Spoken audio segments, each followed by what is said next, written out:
Simon Stewart lives in London and works as a developer for ThoughtWorks. He specializes in agile development and test-driven development. His open source contributions include the original integration of WebWork and Spring, as well as WebDriver. He enjoys writing better software and beer, sometimes at the same time. I am happy to actually have found Simon and to introduce him, and Simon will be talking about his project, WebDriver. Simon Stewart.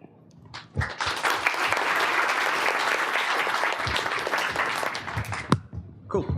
So, WebDriver. Probably the first thing I should tell you is the elevator pitch, the thing that you need to remember about it. And it's a developer-focused tool for automated testing of web applications. That sounds nice, doesn't it? What does it look like? Here's a quick example.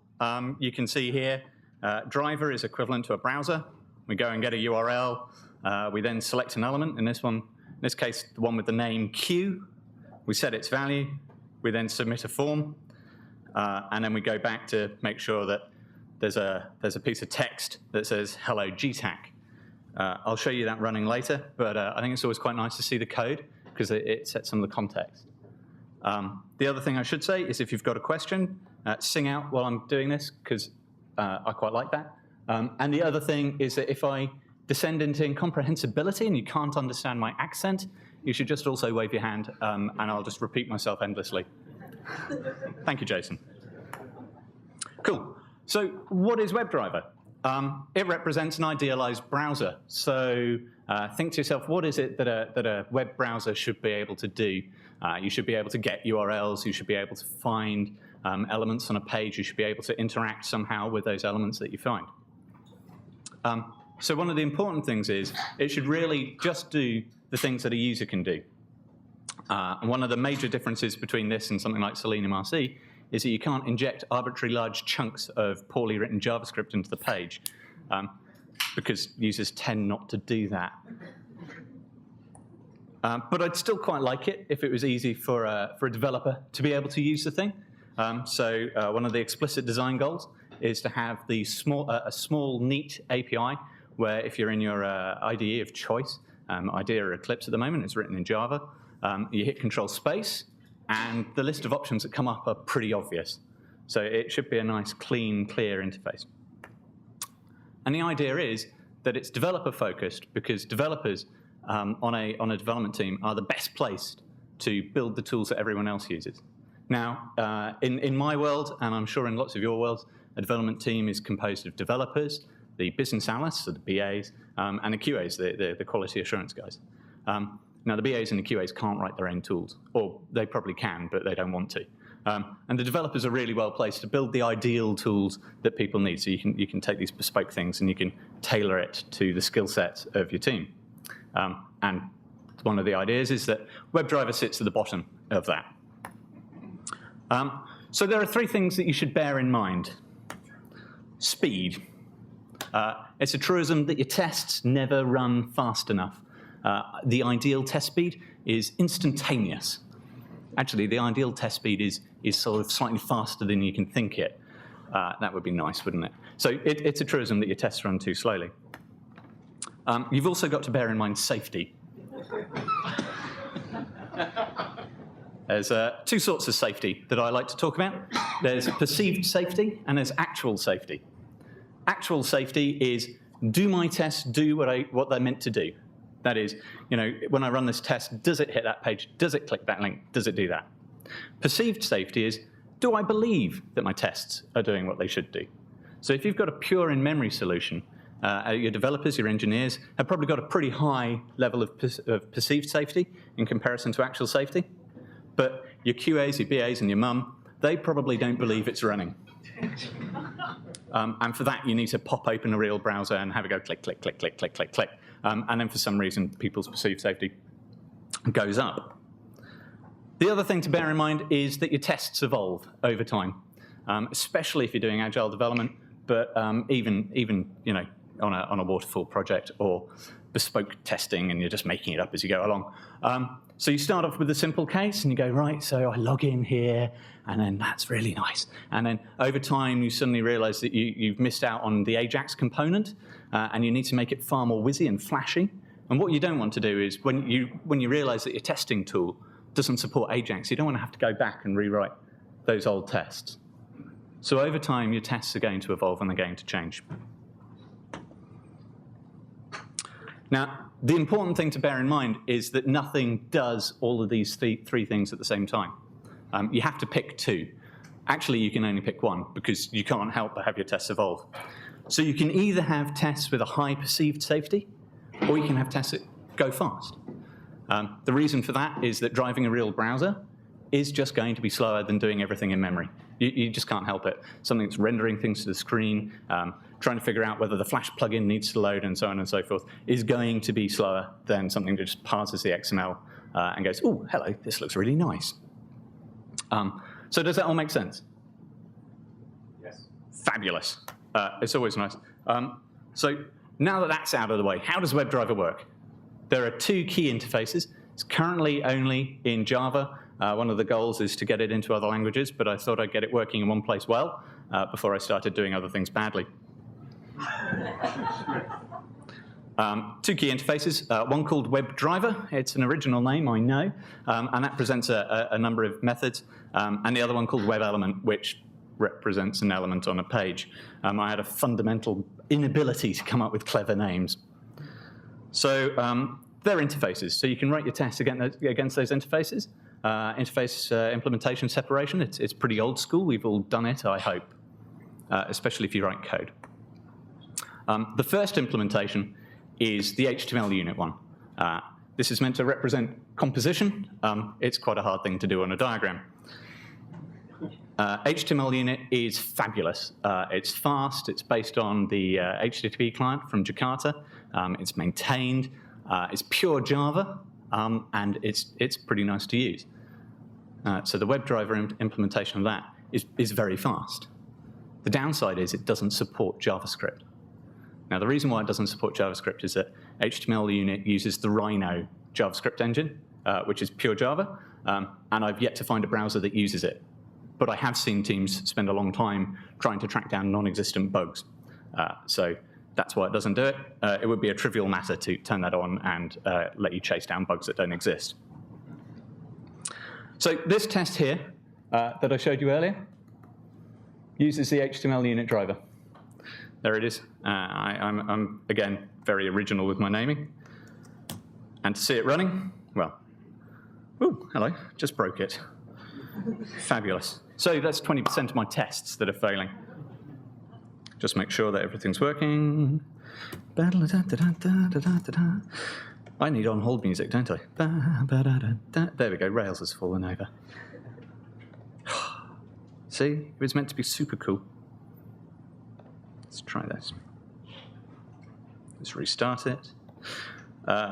Imagine your favorite on-hold music, ladies and gentlemen. Your call is important. Right. Well, this is going to make the demos particularly hard to do. I think the phrase I'm looking for is, oh dear.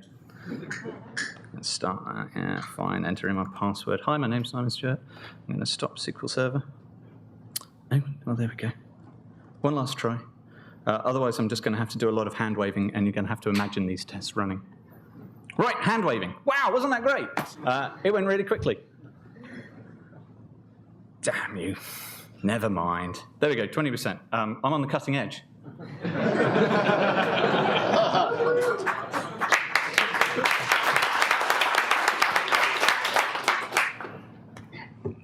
So there's another implementation. Some of you may have heard of this browser. It's not very popular. Internet Explorer, there's an implementation that supports that for WebDriver. Obviously, it only works on Windows. It's written using JNI and the IE automation components from COM. And, well, the advantages of that is it actually does drive IE, the real IE. Fabulous thing is that it's pretty slow. And the reason for that is because of some of the stuff that I do with XPath. I'm working on making it faster, but of the drivers that exist at the moment, it's the slowest. But it does work. Next comes Firefox. I quite like this one. There's a bit of Java code, and it talks to an extension that lives inside Firefox. Through an ASCII thing, you can actually telnet into Firefox and get it to do interesting things for you. Since my pre-canned demo isn't going to work, I might try that. Do you want to see that? Yeah.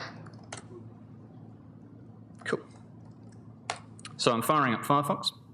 Ta-da, there it is. Cool. I'll just open up a new terminal. I'll telnet into it. There we go. I'm now connected to Firefox. I'm going to try get. It's a command. There are 2 lines remaining. I'm going to use the first driver. And I'm going to go to the URL google.com. And you'll see here, hey, that worked. Nice. And then you can do other things like that. You can select elements by everything. And it sits all behind the same API, which if the tests were running, which they're not, here's an example test that uses the WebDriver stuff, but you'd see it doing flashy Ajax-y things. I'm going to just wave my hands. Brilliant. Yeah, it lacks impact, doesn't it? Never mind. These things happen to me. So that's Firefox. It's pretty cool. But they all share the same interface. So what you can do is you can chop and change the implementation that you're using as your needs required. So one of the things to bear in mind is speed, and do you support JavaScript? Here's the product matrix, because I'm a consultant and we have to draw charts. It's actually in the mandate. HTMLUnit, super fast. It doesn't support JavaScript. Firefox, it's a bit slower than the HTMLUnit version, but it's still pretty snappy. And it supports JavaScript. And Internet Explorer, relatively slow, but it also supports JavaScript. What I can do is I can run the test suites. I've forgotten about that. Test suites, they're great. Go to trunk. So this is running off head. There are some things that don't work. There are some things that do. There's Firefox.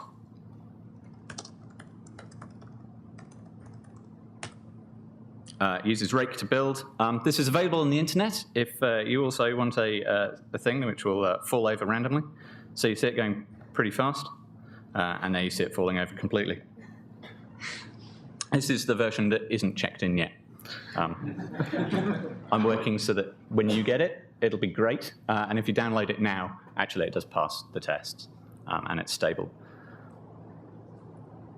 If you do want to write a new driver, if, for example, you want the HTMLUnit driver to support JavaScript, or you want to do HTTPUnit, or you want to write something that plugs directly into Jetty and skips the HTTP hop entirely, there are two tests that you might consider overriding. One, the basic driver test case, and the other one being JavaScript enabled. So I think it's pretty obvious which one you should be extending if you're doing JavaScript or not JavaScript enabled. I don't know, how many devs are there in the room? Yeah, a few. So you might find yourself doing that sort of thing. It's not done yet. There are things that WebDriver can't do. It can't, at the moment, handle different document types, so it always assumes that everything's an HTML page. Gonna fix that. That's coming. I just haven't got around to it yet. Can't drive Flash, for example, or Java applets at the moment.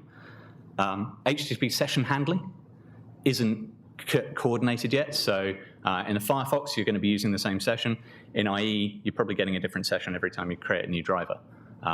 Again, that's something that I intend to work on. So yes, I think it's great. No, I don't think it's perfect. There are areas that need to be worked on. Cool. So that's the sort of first bit of the talk where I run over the technology and I show you it working perfectly. Well, halfway's good, isn't it? But the important thing to bear in mind is that good technology isn't enough. You know, you can have the best technology in the world, and unless you're using it properly, unless your team are using it properly, it's all going to go to hell in a handbasket. Fortunately, I can also talk about that. Specifically, successful patterns for using WebDriver on your project. First thing to do is to bear in mind the audiences of your tests. Different sorts of tests have different audiences. Like I said before, the project team is made out of developers, the BAs, and the QAs. Each of those probably wants some form of automated test, and each of those audiences has different criteria about what they want from them.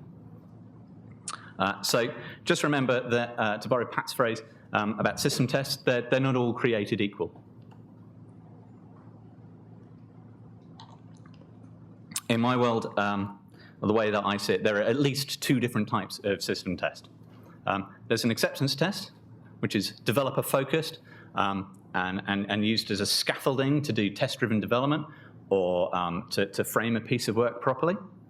And then there's a regression test. And a regression test is used by the QAs. So the audience for those are the QAs. It's got a longer life cycle. So as you're writing the acceptance test and you're making that pass, you're generating new integration tests where you're making sure that layers talk to each other, and those in turn generate new unit tests. Okay? So are we all familiar with test-driven development and things like that? Maybe we are, maybe we're not. People on the internet, hi, Mum. They may not be.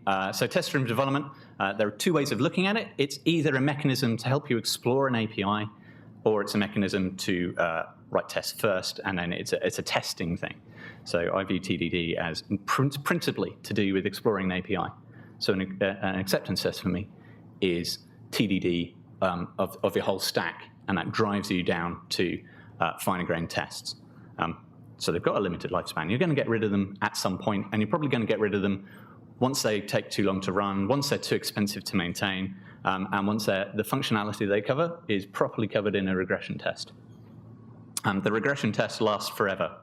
Well, I mean, they don't run forever, but they last for as long as a project does.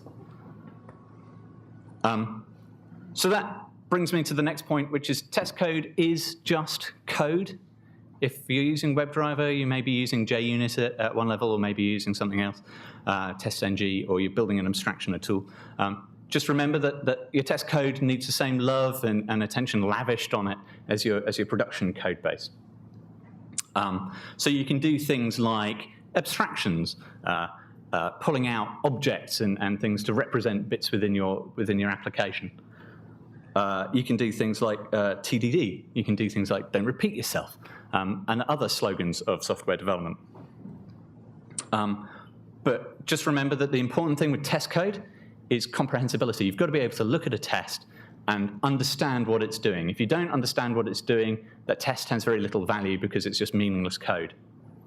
Whereas in your production system, you can be a lot more aggressive about how things work because people are going to take the time to read the code because your goal is different. Your goal is to write something efficient and fast. So what's good for the test code may not necessarily be good for the production code, and vice versa. But you can build these abstractions. And one of the abstractions that I always recommend teams build are things called page objects. So take your lovely web application. Consider Gmail. You log on to Gmail, or you go to the Gmail webpage, and you get that sort of the login screen, and it says login. That's a service that it offers to you, the ability to log in. It also says your total amount of storage space is slowly incrementing up towards infinity. So it offers a number of services to the people who are using it. And page objects on the developer side, facing sort of away from the test code, sort of into the bit that people are interacting with in their tests. They represent the object, the services offered by a page. So you talk about the intent, your page objects, which may look something like this. This is a logon page. It offers the facility to, well, guess what? Log in as, and it takes a username and a password. You don't care how it does that as a user. You just care that it offers this service.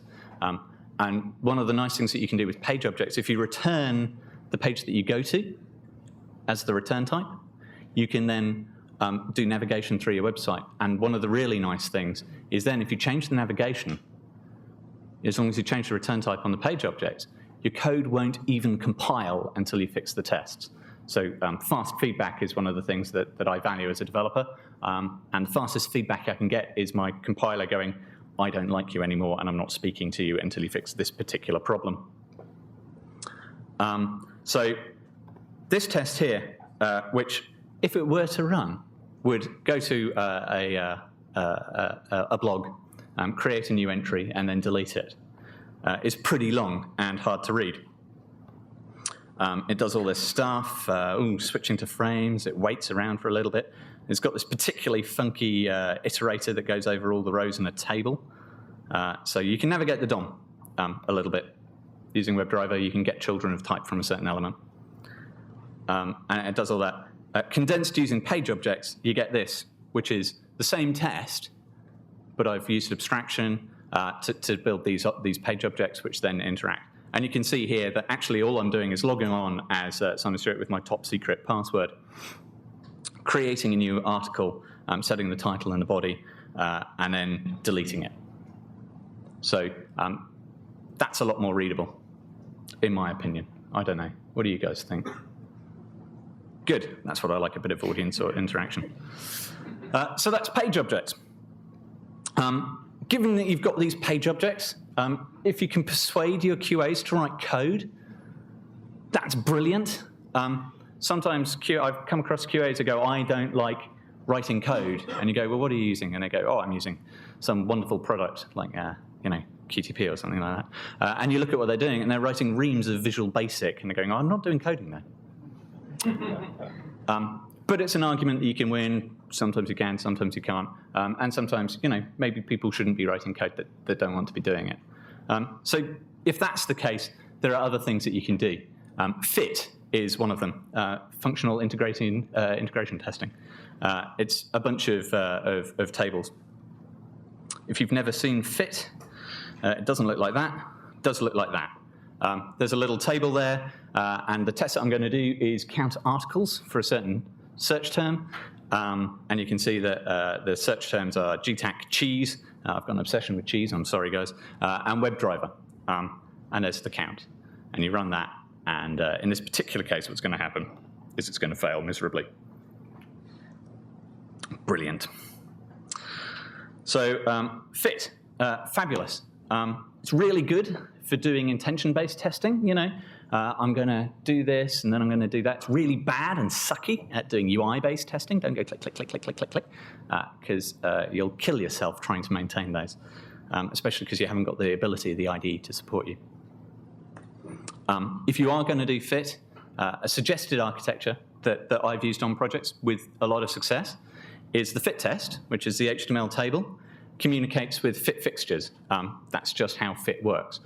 Those fit fixtures, ideally, should be cheap to write, almost disposable, but you can build up a toolbox of them. And they're cheap and the way you make them cheap to write is you have page objects underneath them. So your fit fixtures actually have page objects that they use.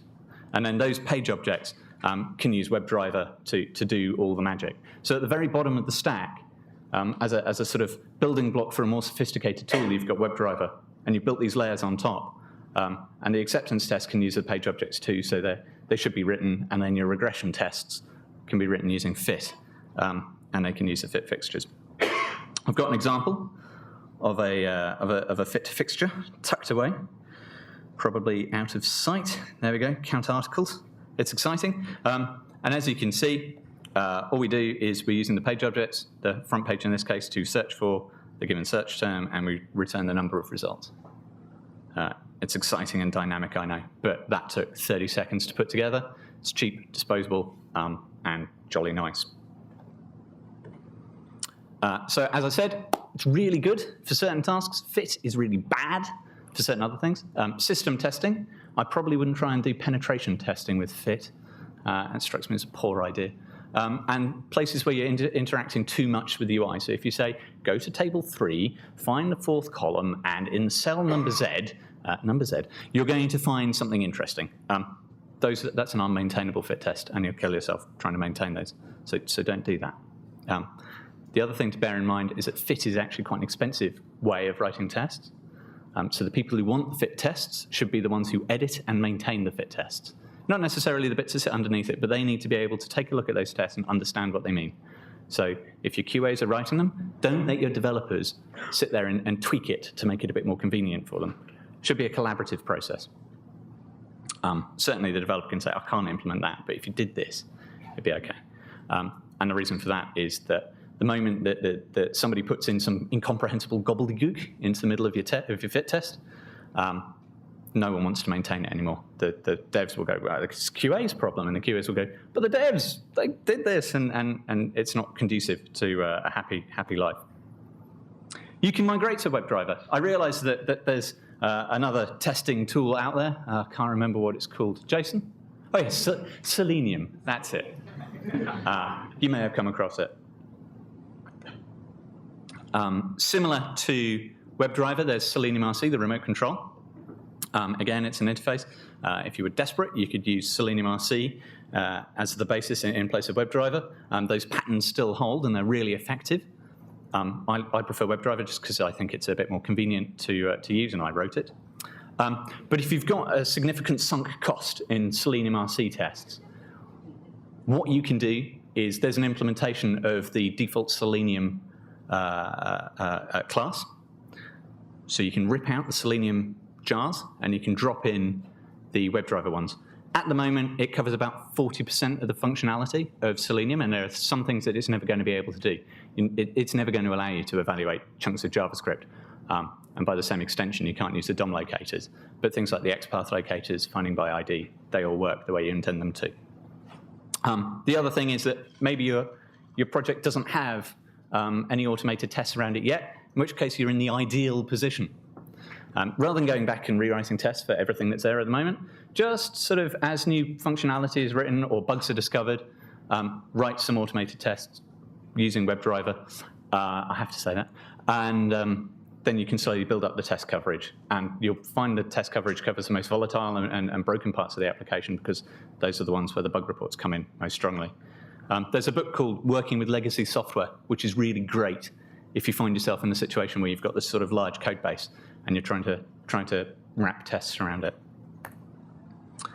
Future directions. There are some things that I really want to do with WebDriver. Chief among those is bindings for other languages. Like I said earlier, at the moment, it's just Java. It's an interface. But there's no reason why there can't be a .NET implementation using C#, and by extension, the rest of the .NET platform, Ruby, Python, you name it. I'd like to support more browsers. There is someone working on the Safari implementation. He hasn't committed anything into the tree yet, but he's got commit rights, and I expect that to land relatively soon. Having an event-based interface, I think, would be super cool. So your application starts emitting events as you do tests. It goes, oh, I've finished loading a page, and wow, I've opened an alert, and cool, look at that. And maybe you could write tests around that. Recording tests, I think, is a really good way of bootstrapping your initial test cases, especially if you're coming to a legacy application. I think it's not a maintainable way. I think you should be using abstractions to help you, but certainly when you're bootstrapping the process, being able to record a test is vital. And integration with literate functional testing, LIFT, which was spoken about at last year's LTAC, would be nice. So that gives you sort of DSL, a domain-specific language. Do we all know what that is? Sure. It's something that looks a bit like English, spoken by Yoda, probably. That allows you to write these tests, and you can take away the punctuation, all the brackets and full stops, and you can get a BA to read it and go, yeah, it's meant to do that, but why is it looking like Yoda spoke it? So summary. WebDriver, there are 3 things to bear in mind: speed of your tests, safety, and the fact that your tests evolve. So you've got to pick the right driver. Remember that your test code needs as much care and attention as your production code. If you're not lavishing your test code with attention, there's a possibility that you're backing yourself into a maintenance nightmare. And use WebDriver because it's really cool. Attributions, I've picked up a lot of these images from Flickr, and they're under an attribution license, most of them. So here they are. I'll put the slides up on the web at some point, so you'll be able to grab them and have a read of them. And finally, are there any questions? More importantly, does anybody want a jelly baby? They're not vegetarian friendly, I'm afraid. They've got gelatin in, but sure. I've got the better part of a metric ton. This is somewhat a loaded question because I know the answer, but I wanted you to tell everybody else. Does WebDriver work with Groovy, Jython, and JRuby if I wanted to do scripting? If you've got a scripting language that hooks into the Java runtime, Groovy, JRuby, Jython, they can all access native Java classes. So yes, you can use WebDriver for those. If you're talking about the C implementation of Ruby or the C implementation of Python, not yet. Those are 2 languages that I really do want to support as first-class citizens with later work on WebDriver. Anyone else? I'll get my beautiful assistant to hand over the microphone. Hi. If I have a very complex web page with multiple inline frames, which when normally load automatically, will your tool give me the control to decide load automatically or load one at a time? So it does the things that a user does, and a user doesn't get the option to choose whether or not a frame loads. So WebDriver will load those inline frames. What it will do is it will wait. At the moment, it presents a blocking API, so you hopefully will never have to put a wait in a test. So it'll wait until all the iframes have loaded, and then you'll be able to switch to a particular iframe and continue working on that. Is that answering your question? Yes, thank you. Great. Does it require a certain version of Java, and can you compare JWebUnit to WebDriver? Sure. At the moment, WebDriver supports Java 1.4 and above. I'm very tempted to make it Java 5 compatible, but there are projects that ThoughtWorks are still doing where Java 1.4 is still being used. And it's always nice to have your testing tools work with the same version of the JDK that your production code is being written in. Hopefully, over time, that'll change. Comparing it to JWebUnit, JWebUnit 2 is actually quite interesting in that it also aims to support multiple browsers. The main difference is that WebDriver is concerned with solely, it's to do with roles and responsibilities in their sort of object-oriented sense. So WebDriver is solely responsible for interacting with the web and allowing you to interact with it. Your tests are responsible for making assertions. So, if you're using page objects, by the way, don't make assertions in the page objects. Give them booleans. Is this thing present? Is it not present? And make assertions in your test. Roles and responsibilities should be borne in mind at all times.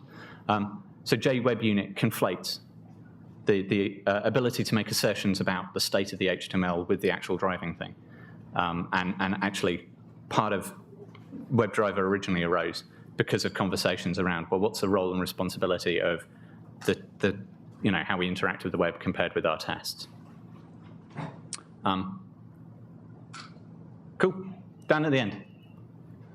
I was curious if you were aware of or knew of the web testing tool Water, web testing or web application testing in Ruby, and if you did, why you chose to essentially go another route and write your own, because I've had similar thoughts myself. So I was just kind of curious if what drove you to do something new and start from scratch, so to speak. Sure. So the important thing to bear in mind is that this project has come out of project work that I've been doing, and lots of the project work that I do is Java-based. And unfortunately, Water isn't Java-based. It is written in Ruby. Also, when I started, Water only supported Internet Explorer, and I had a requirement to support both Firefox and Internet Explorer. And I'm a speed demon, and I'd love my tests to run instantly. So I wanted to be able to go even faster than that. Obviously, there's now Safari Water, Firewater, and normal Water, which are very capable bits of kit. But the requirements that I had with WebDriver were different to those that Water supported. And again, with Selenium RC, when we started doing this work, Selenium RC wasn't very stable. Otherwise, I don't think I may have gone quite so far down this path. I've got a question here. How well is WebDriver being used within the organization or groups that are using this tool? Is it well adopted? Is it well implemented? Is it delivering the results that you're expecting? From a testing perspective. Yes, obviously. The original project where we developed the sort of initial version of WebDriver, we did all our testing using it, and it worked really well.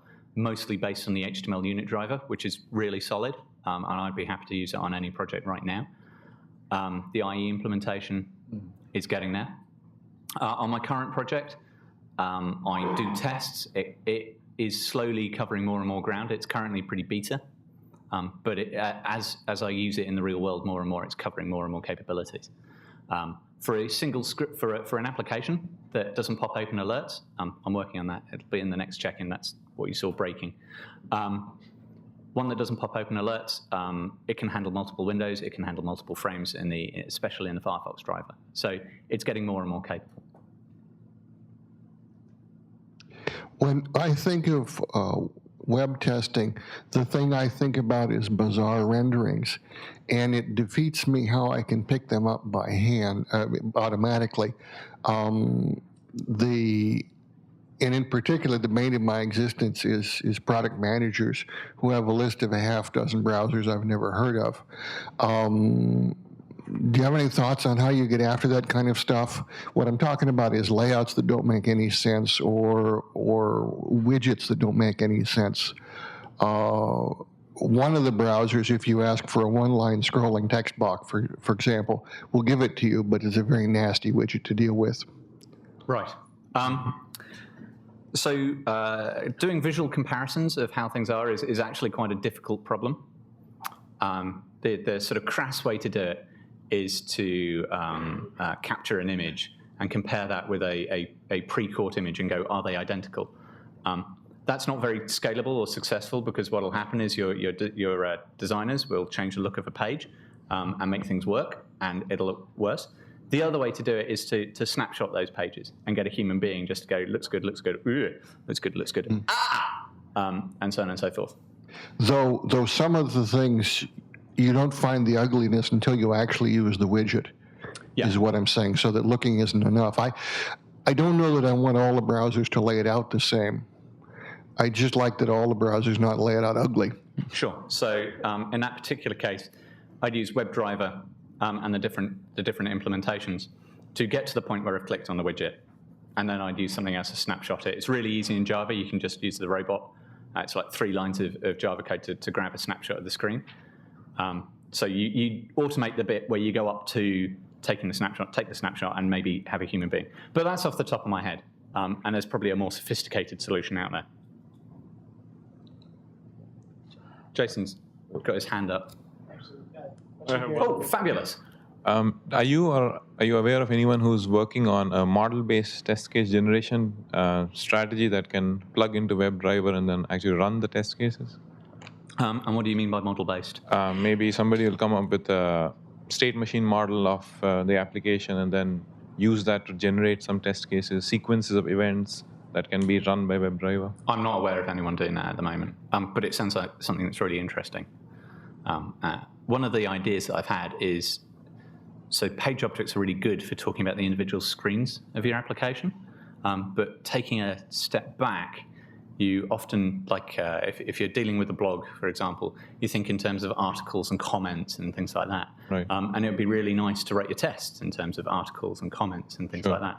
So there's like another layer of abstraction which may or may not be efficient to write, where you talk about, create a new article with the body set to this and the title set to that, and then that knows how to use page objects, which know how to use WebDriver, which know how to talk to the web page. Right. So there's a layer of abstraction. It's not quite the same thing that you're talking about. Yeah, but there is some relationship, yes. Yeah. Thanks. Hi, Simon. Oh, hello.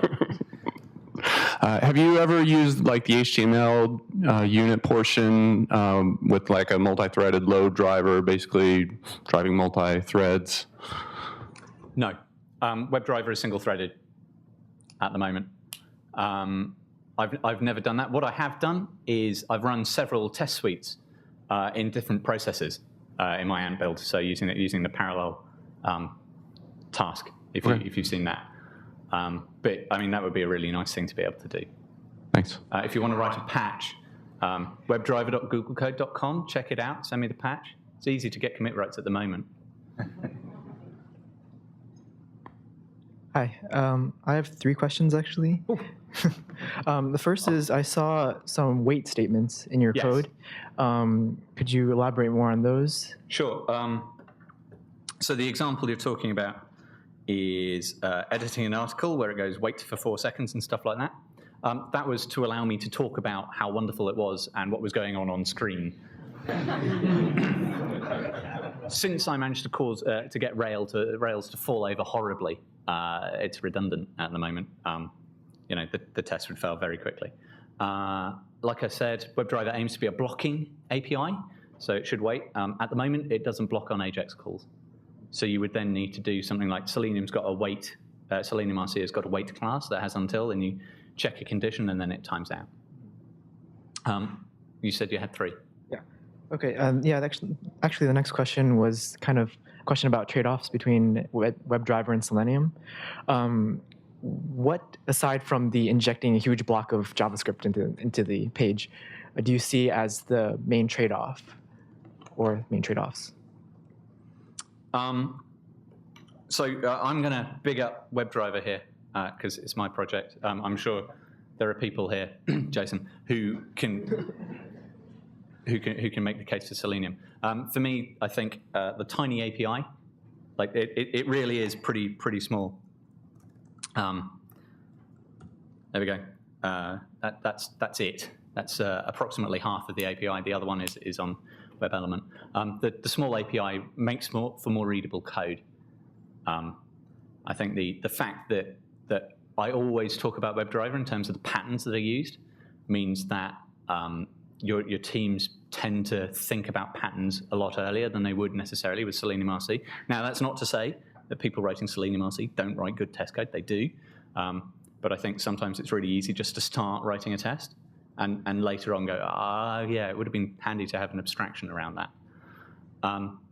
But, and speed as well. The Firefox implementation is a little bit faster than Selenium's one. And complexity. Just Selenium RC has a Selenium RC server, which talks to Selenium core. And then the Selenium RC server chats with the Selenium interfaces in your code. So there's a lot of code that goes on there. The other thing is that WebDriver, WebDriver is part of your browser. So it's an extension. Selenium is a JavaScript application running in your browser. So there are lots of very clever tricks to help you do accessing different domains, for example, in Selenium, which just aren't necessary with WebDriver. Last question. XPath implementation, does it use for example, Firefox, does it use the native one? Yeah. And for IE, is it, what's done there? The IE implementation uses Jackson, which is an open source Java library, and that goes down to JNI code. So which sits on top of the current DOM of IE. So when you modify the DOM by a JavaScript event or Ajax, you can get the latest one using the IE driver. Hey, Chief. Hi, Jason Huggins from the Selenium project. Sorry, Selenium. It's proper British pronunciation, I believe. So actually, I really like the WebDriver API. It fits your brain. The Selenium one kind of poofs out into infinity. So I really do like it. And I also like the native approach, right? You don't have to do as many tricks because you're just driving it natively. So I agree on those 2 points, the differences. The one thing, though, that I don't see, I like the simplicity of selecting an element and then setting it. That's easy when you're clicking or typing. But when you're doing something Ajax-y, like hypothetically a Google map, where you click on something and then you whisk it across the screen, like drag and drop. Sure. How could that? What's your philosophical where it would be going on how you would do drag and drop kind of things? So drag and drop is going to be an element. Is going to be a method even on WebElement. Look, guys, there's Java docs as well. Long time no see. So it's going to be a method on WebElement, and what you'll be able to do, at the very least, is to select 2 elements and say, drag this element onto this. So you'll be able to drag things around. In the case of Google Maps, there's a div, isn't there, that contains the image. I've not looked at it too carefully, but you'll say, select this image and drag it onto this div, which will have the effect of scrolling it. I can see a case for being able to scroll by a certain number of pixels. I'm undecided about how to best support that. If anyone's got any ideas, webdriver.googlecode.com, check it out, send me a patch. It's really easy to get commit rights right now. Yeah, he's very nice. I think he's going to add me, hopefully. Anyway, thank you. So I think we're going to bring questions to a close there. We've got Simon here all for the entire conference, so grab him at lunch, grab him tonight, especially after he's had a couple of Google Teenies, and we can continue the discussion there. So Simon Stewart, everyone. Thank you.